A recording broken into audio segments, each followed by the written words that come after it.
What is going on? Putting Mom in a storage shed? Oh, that? Well, I got tired of taking care of her. I can't help it, okay? What? Are you kidding me? It was when I visited my mother-in-law at her house to take her to the hot springs that we found her in a pitiful state, trembling in the storage shed.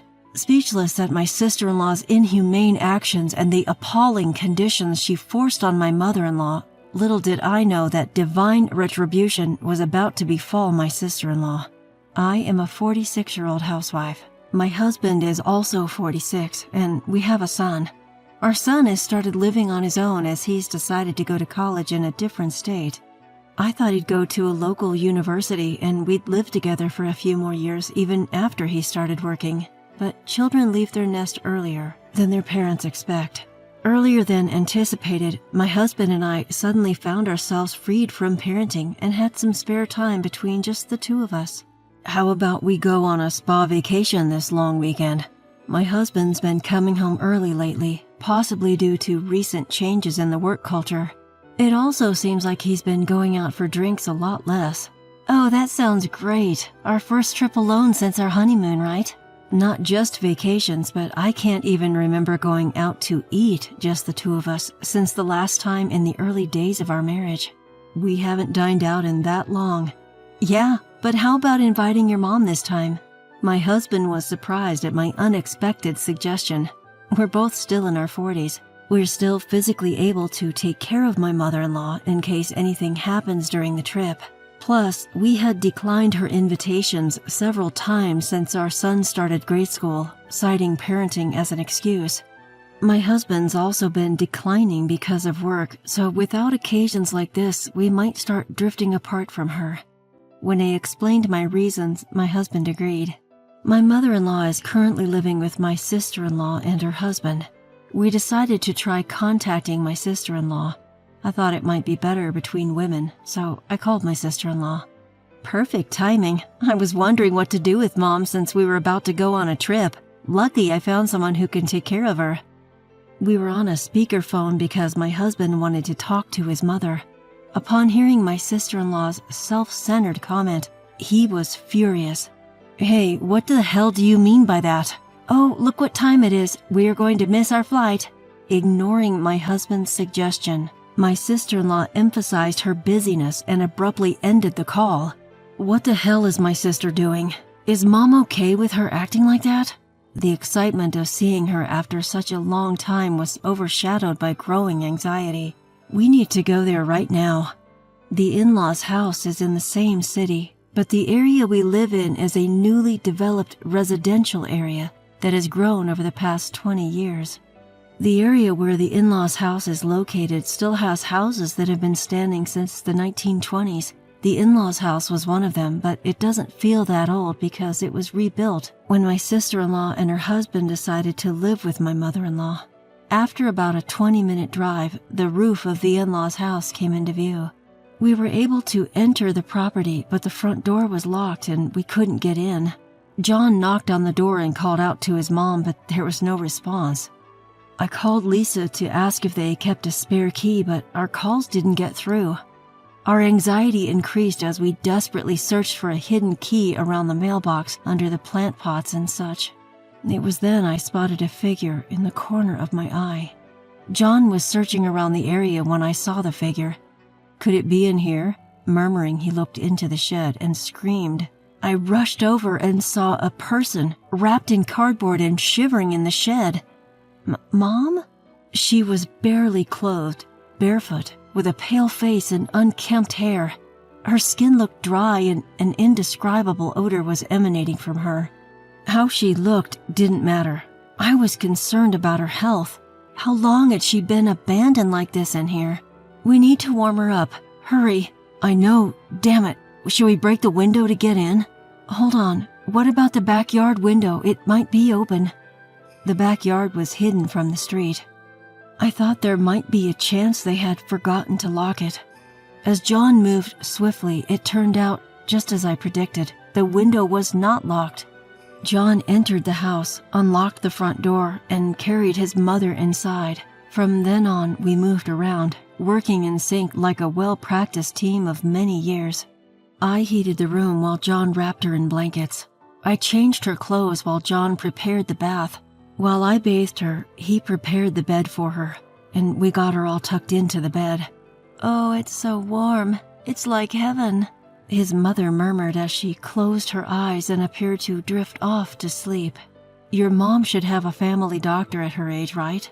I suggested that we might call her doctor for a home visit, but we couldn't find her room. I had the odd feeling when I was trying to find her a change of clothes, we were dealing with a life-threatening situation. So I borrowed clothes from Lisa. Lisa has a room full of clothes, but there wasn't a single item that seemed to belong to my mother-in-law. We looked for her insurance card or prescription data, but couldn't find them anywhere. So we searched online for a doctor who could make home visits. As soon as we got a doctor to visit, John reported it to the police. The doctor's diagnosis was that it could have been very dangerous if we had found her any later. It was said to be the coldest day this winter, and there might even be some snow along the mountains. The doctor also found signs of malnutrition and dehydration due to extremely low food and water intake. In addition, a skin rash caused by the appalling conditions she had been left in. She even got lice in her hair, which is unbelievable in this day and age. He gave us some prescriptions and told us to get her to her family doctor as soon as possible. While we were looking for her insurance card and other necessary items, we found the contact information for the care service that had been taking care of her. It was saved in the home phone's contact list, and fortunately, it hadn't been deleted. We had to find out what had been going on since we were busy and prioritizing our own lives, so we contacted the care service, and we were told that Lisa had suddenly terminated the contract one day without any warning. They couldn't do anything after the contract was abruptly terminated. I could tell that the caregiver had been genuinely concerned about my mother-in-law. She told me that occasionally my mother-in-law had bruises, indicating the potential of ongoing domestic abuse. The caregiver told us that they had tried to subtly inquire about it with Lisa, but she had just deflected the inquiry. Years of abuse on a daily basis. Was your mother enduring it? Damn it. Sure, I was overwhelmed with my first child back then, but it was not like I was so cornered that I could pay no attention to my mother-in-law. I deeply regretted taking advantage of my mother-in-law's words. It's okay, it's okay. As a mother, it's natural that your child comes first. The numerous times she invited us over, it might have been her cry for help to get away from Lisa's abuse. To my constant expression of regret, my husband said, "It's not your fault. I'm equally to blame. Actually, I'm probably more at fault." Now it's only Lisa and her husband who can reveal the truth. We can't be sure of anything unless we hear it directly from Lisa. But she's the kind of person who could do such a thing without remorse. It's clear that a dispute over what was said or not said would arise later. We decided to record all our conversations over the phone. Lisa answered the phone, but she sounded annoyed to receive a call while she was enjoying her vacation. However, when my husband raised his voice, she gave in and started to speak flatly. I listened closely to the conversation on the speaker. My mother's forgetfulness was seriously getting on my nerves. I got so irritated and just lightly pushed the old hag, but the place she happened to be standing was the top of a staircase. She rolled down like a chunk of meat. I couldn't believe what I was hearing. Lisa was referring to her own mother as a chunk of meat, and she was speaking in a tone as if she found it amusing. Then she couldn't stand up on her own. I knew it was bad, but I was just too tired of dealing with everything, so I figured I would just put her in the shed, you know. Lisa continued on. You know how you just put away things you don't need or can't use in the shed? It's just like that, she said, laughing clearly. She was treating her own mother like an object. She casually dismissed her own mother who gave birth to her and raised her as useless. The thought was so selfish it made me sick. The caregiver doesn't know this, so it's all good. Just make sure you don't do anything unnecessary, okay? I understood then that Lisa realized how bad the situation was after she pushed her mother down, and so she unilaterally terminated the caregiving services. She said things like, as long as she has water, she'll be fine for a week. Or, if she starts wandering around, we can just tie her up. It was so horrifying and unbearable to hear.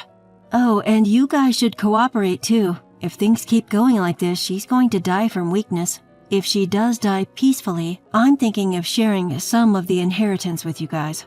Doesn't sound like a bad deal, does it? Lisa sounded she believed her plan was perfect and laughed absurdly. It was far beyond the realm of common sense. It was insane.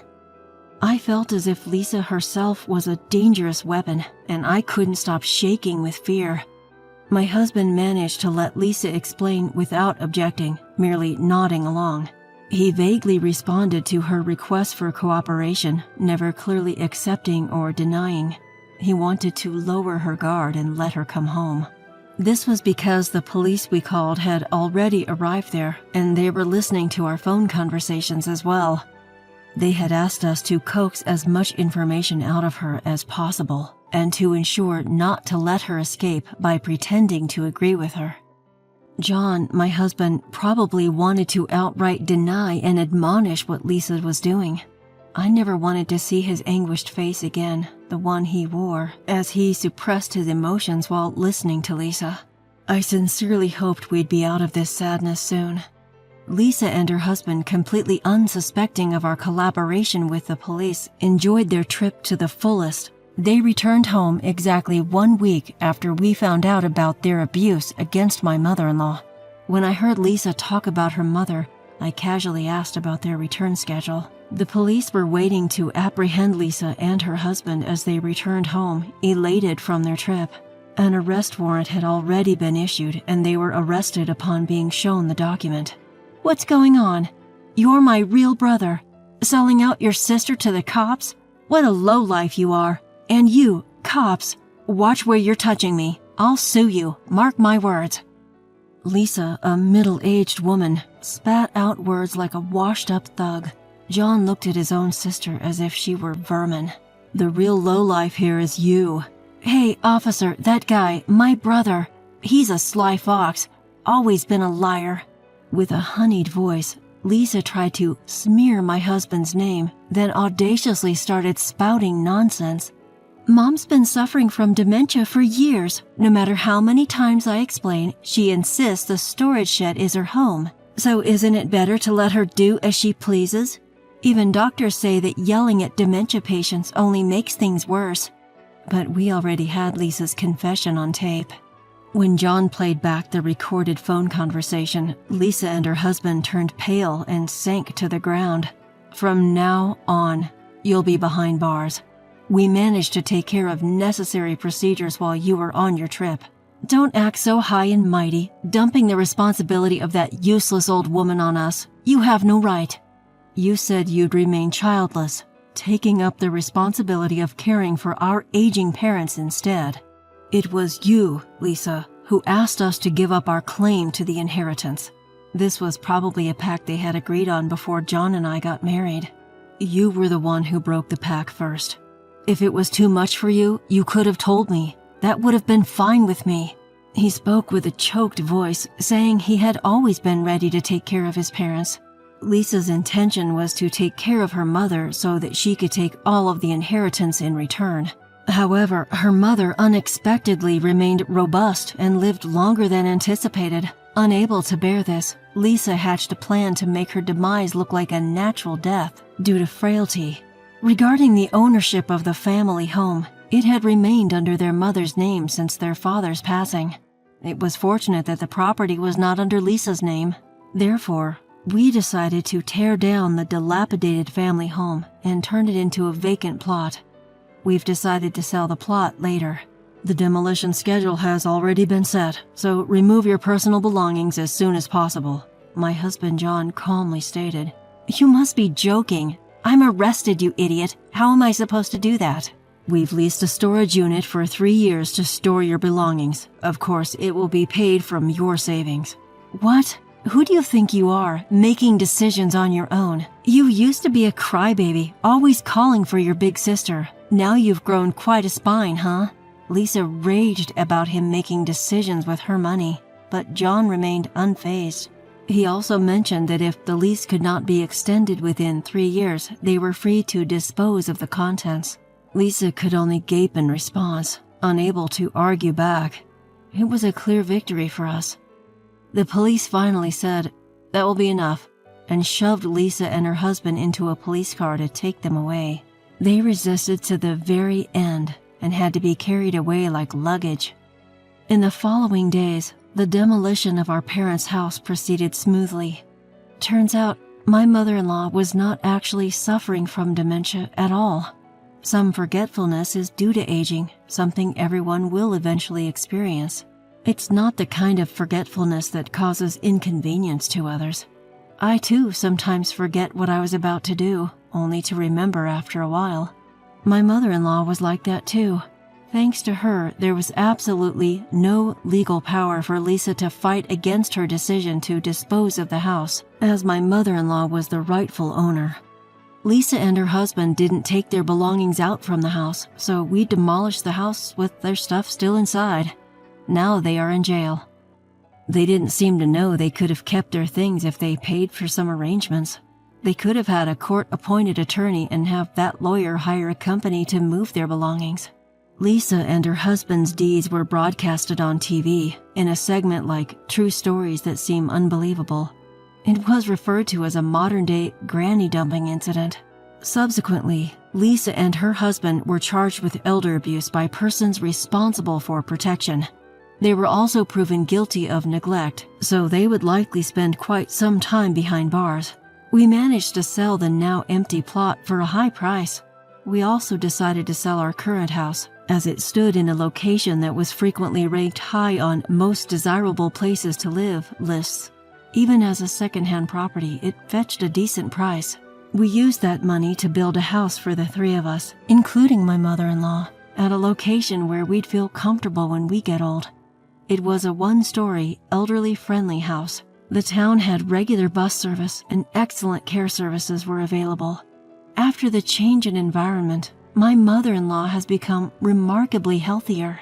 She walks with her back straight and doesn't miss her daily morning exercises. Now she enjoys tending to the home vegetable garden with me every day. We'll soon have the vegetables we grew together on our dinner table.